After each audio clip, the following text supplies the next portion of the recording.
Welcome to Healing Highs with Lara, where we talk about the highlights and serendipitous moments of our healing journeys. I'm your host, Lara, an international energy healer for animals and humans.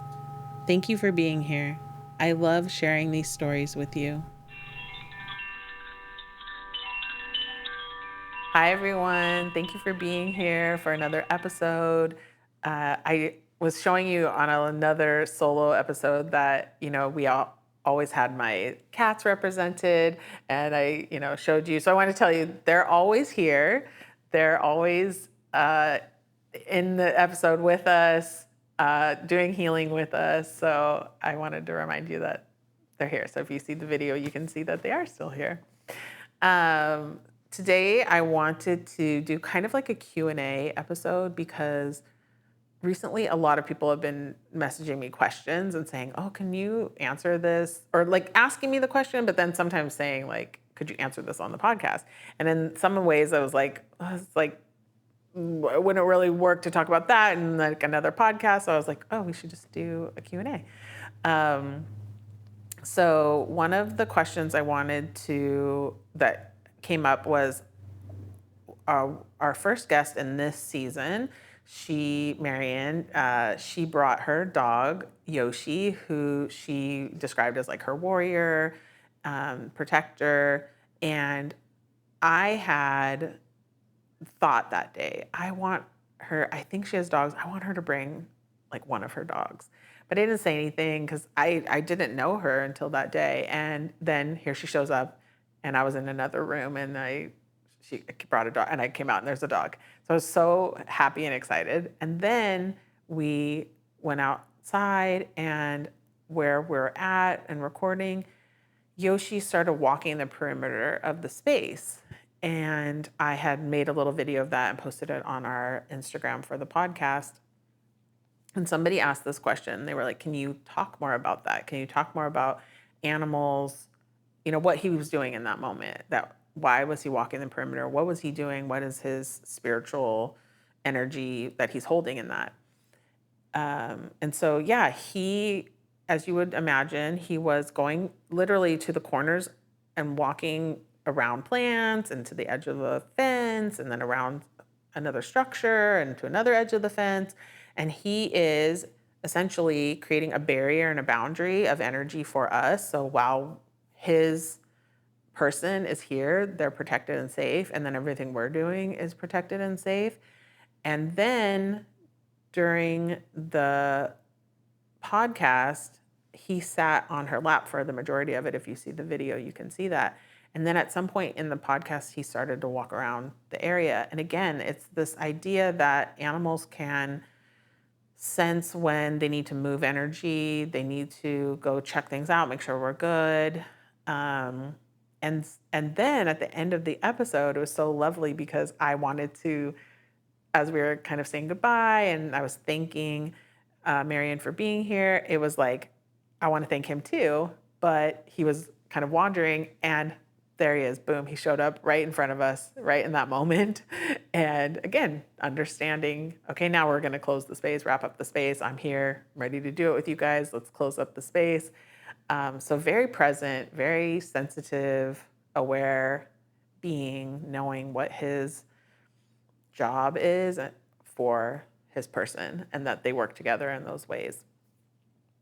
I have had a number of animals that I've gotten to work with like that. One that is coming to my mind is I did sort of like a Wiccan ritual so many years ago, and maybe 10 years ago. And it was me and 4 other people.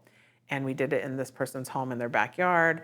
And it was late at night, and we had a fire, and we were doing this whole thing. And all of a sudden, their dog started running in a circle around us as fast as they could. And they were going to corners of the area and barking at, things that weren't visual, like that we couldn't see. And it really felt like that's what that dog was doing, was sensing there was something needed to protect us from, and they were going to do that for us while we did our ceremony. And then another time was recently, about a year ago, I had the honor to officiate a wedding, and one of the guests, very close to the couple, brought her dog, who was also very important to the couple.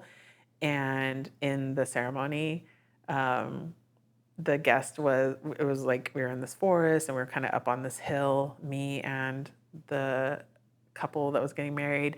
And then the guests were kind of down this little walkway down at the bottom of this hill. And the dog was like up with me and walking around the whole time. And really, again, creating this like energetic space, grounding our energy.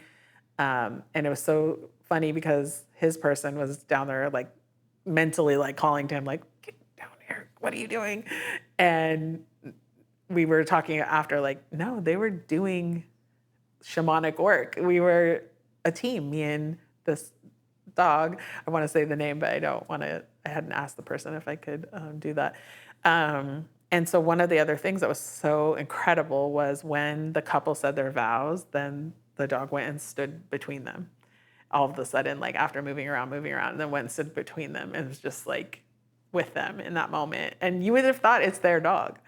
And then at the end, I had, before we started, made a little altar in front of a tree next to me and put this mat that's very important to me and some things on it that represented like what we were doing.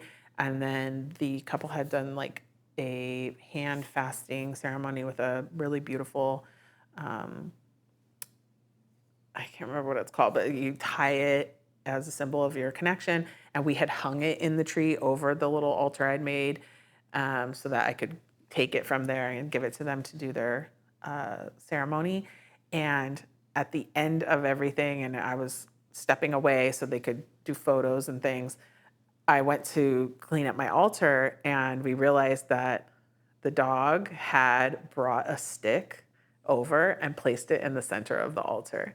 And it was all slobbery and like covered, like the ends were clean and the middle was all slobbery, like right on my mat, smack in the middle, like, oh, I also need to have an offering.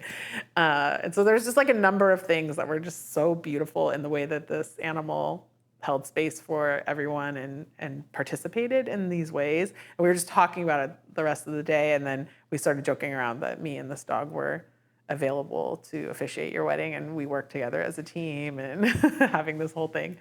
So that was one question that prompted quite a few really beautiful memories that I have.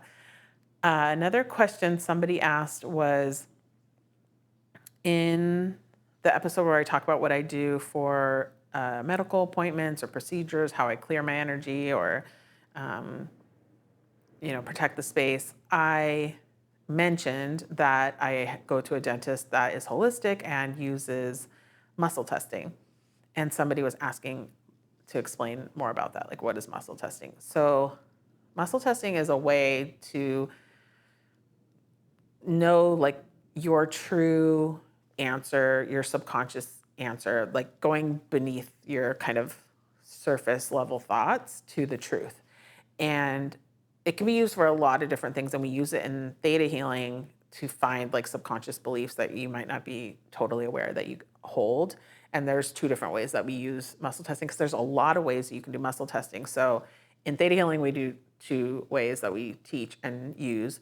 But then there's these other ways where I remember a friend of mine had a dietitian that was a holistic dietitian, and she would have her client like hold food, milk, let's say. And so first, actually, no, you would put your arm out to the side and they would push on your arm and say, make it really strong. And they would push and feel like your strength. And then they would have her hold milk and they would push on her arm and her arm would go down. And it was like the body saying, I'm not in alignment with milk, so don't have milk. And they would do that for different foods. Another way I've seen people do it is with both arms out, and they'll stand behind you and push both arms. And my dentist, the way that he does it is you're, laying kind of in that chair and your arm is down to the side of you, and he stands next to you and he pulls your arm to the side and he says like squeeze against your body, and he pulls it. He gets a sense of, what it is. And then he puts the anesthetic that he's going to use on you, the materials he's going to put like if he's doing a filling into bags so it's blind. He doesn't know which one he's grabbing, or well, he does it, and then I'm the one that's grabbing it. So we don't know. I don't know what's in the bag. He doesn't know which one I'm grabbing, and then all he does is like I grab a bag, and then he knows I have something, and then he pulls and sees like, is it a yes? Is it a no?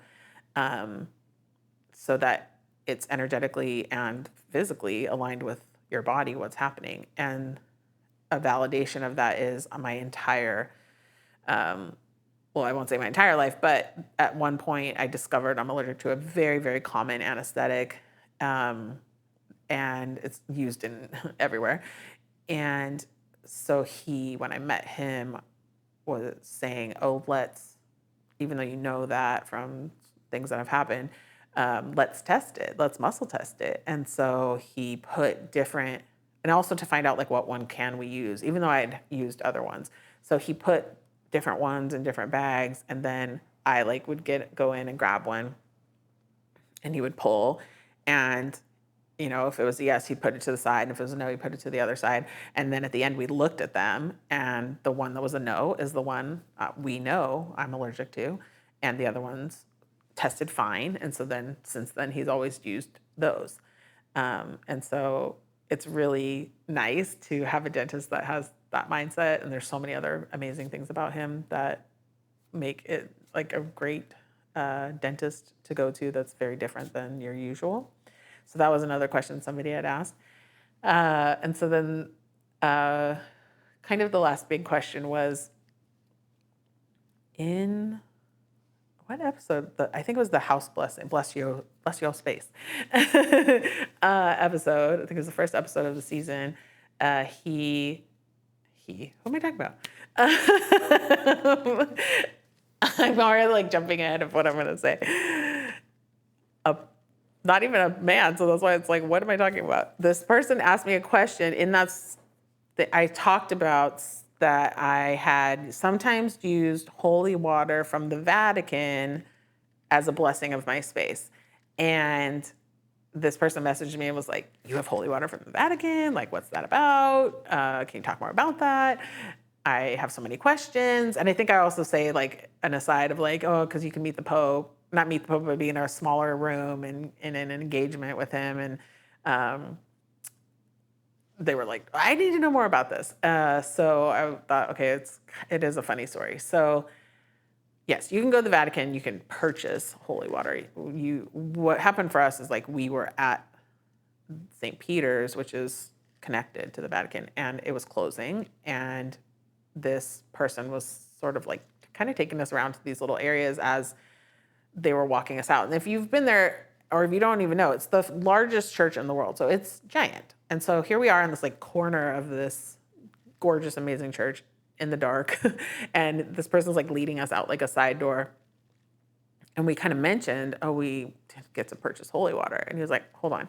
And he went and he filled up these Mother Mary bottles with holy water and gave it to us. And I still have this to this day, because you can fill it and it touches the other water that you leave in it, and then it blesses it automatically. And so I still have it, and this was from 17 years ago. So that's how we got that. And then I guess I said in the podcast about like being in the same kind of room with the Pope. And this is timely also because we just got a new Pope. So I thought, yeah, like, oh, we can talk about this. It's really in the air. It is that you can go on Sundays and the Pope comes to where he addresses the people. And then I think I said, like, you can also, I don't know if you can do this anymore. This was a long time ago. So you can go and you would go to like this area on a Tuesday and talk to the Swiss guards, and they give you a ticket. You come back the next day and you go in this room where it's just a couple hundred people and you're waiting. And then at some point the Pope comes in. So it's like a smaller room. And I was with my parents. I was with my mom and dad. And my dad grew up like very religious, like nuns raising him kind of a thing. And this was so important to him. And my mom is very religious and was so happy also.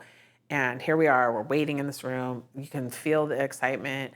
just everyone is just can't wait, to have him walk in the room. And they had these big TV screens, and all of a sudden the TV screens went to the snow, like they turned them on, and the room went crazy. Like people were screaming, and it was like they saw Elvis. Like no one had even walked in the room. He was not there yet, but they were screaming and clamoring over each other. And in Italian, someone said, I think it was like eccola qua, which is like, there he is, or there it is. And no, it wasn't.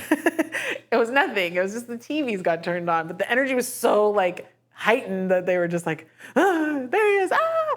And we kind of were laughing about, like giggling at how excited everyone was.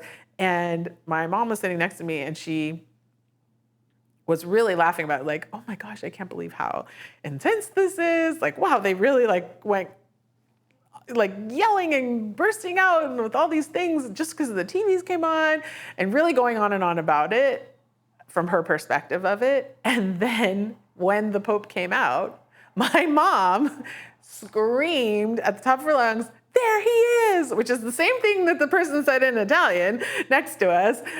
And practically, I think we joked that she knocked over an elderly woman with a cane. She didn't. She's extremely respectful of everyone and the elderly, but it was kind of close because she wanted to be as close as possible, which was just like the next aisle up, but she just pushed herself forward to be against the next like seat of chairs. I mean, he's still 40 feet from us, but she was so like exactly how they were, and she had just kind of been making light of it. And so it was so funny because we were like, what just happened to you? You were exactly like that. She was so excited. So then, of course, we listened to him speak. And then the other joke we have of that day is my dad being a very religious person, a very Catholic person, respectful of the Pope, had gone to the restroom before the Pope came out. And then while the Pope was talking, it was a long talk, and he speaks in different languages. And so it's quite a while. My dad fell asleep. And my dad can sleep sitting up, no problem. It's like, we're all jealous of it. And so we looked over and we were like, you're sleeping, the Pope is talking. So after it ended, we were teasing him a lot about that. Like, you were sleeping, the Pope is talking, and what are you doing? And he says, oh, when I went to the restroom, I ran into the Pope and I told him I might fall asleep, and he said it's fine. And so it was like, we have this joke that like, yeah, he talked to the Pope, he can sleep. He can sleep in church. He can sleep. The Pope's fine with it. So those are some kind of silly, funny moments of me getting the water from the Vatican and that whole interaction with being in the vicinity of the Pope at the time, which I'm going to say, I couldn't do math off the top of my head right now, but early 2000s. Yeah, I can't do math right now. Anyways, subtract 17 from this year. I can't do it right now. 2008, is that right? Okay. The last very small question that somebody asked me is like, where do we film? And if you've seen this season, we've been at the beach, we've been at the park, and then sometimes we're in this space, in another space.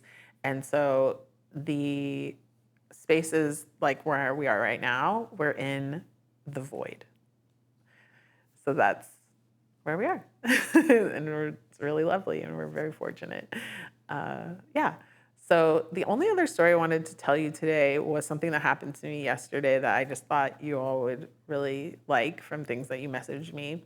So I was doing a healing. I have to be kind of vague about this.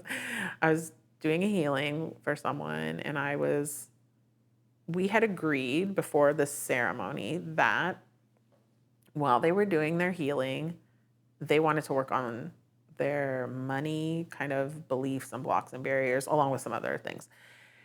And we had kind of talked about like, I will also work on that for myself at the same time, so that the energy is heightened of that, and then we can share what we're both experiencing as healing for each other as well. So it's like a collective healing of the both of us. And so the thing that I did and saw, I just thought was really interesting and unique. So I asked where in my family, well, first I asked Source to take me to the energy of money. And then I asked the energy of money. I was planning to ask, what is a barrier I have? And before I even did that, I felt this like intimidation it was just like in the air of there's money, there's me, and then in the middle is like intimidation. And so I asked, where did that start? Because it wasn't in this lifetime. And it took me so far back into my ancestry to show me indigenous people on my dad's side holding coins, and for the very first time, like never knowing what that was before that.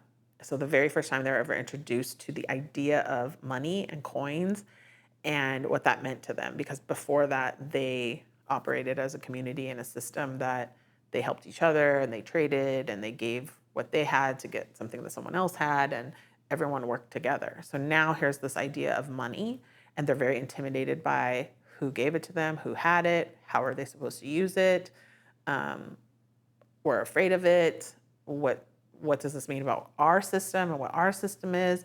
And it just really brought out for them so many hesitations and anxieties and fears, resistances about money. And I was able to ask, like, how could we heal this? What could we do?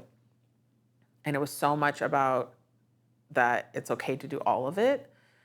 The energy of money is still a beautiful energy.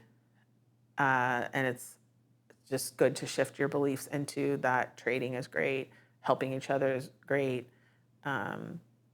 All forms of currency and exchange, as long as they're in love and light, is fine. Money is fine. So if you can see it all as the same energy, just different shades, it brings a lot of freedom and less resistance, and it's more ease. So that's what I was shown. I just thought it was so unique and amazing. I'd never seen that perspective, especially within my ancestry and genetics. So I asked for that healing to move through everyone to me, and then the person and I discussed it after, and we exchanged the things that she did and what I did, and we got all the healing. So that was really beautiful, and I thought I really want to share that with you all because the image was so specific, and I feel like there was more to it, but that's all that's kind of reminding me at this moment. So thank you. That's our episode for today. I want to ask the Void a question. Void, do you ever wish that you could live on Earth, whether it's in a human form, animal, plant, anything like that? I have and will again many times. I kind of had that feeling that you have done it and do it. So that makes sense. All right. Thank you, everyone, for being here. I appreciate you so much. And I wish you so much joy and serendipity on your healing journey. And I know our paths will cross again.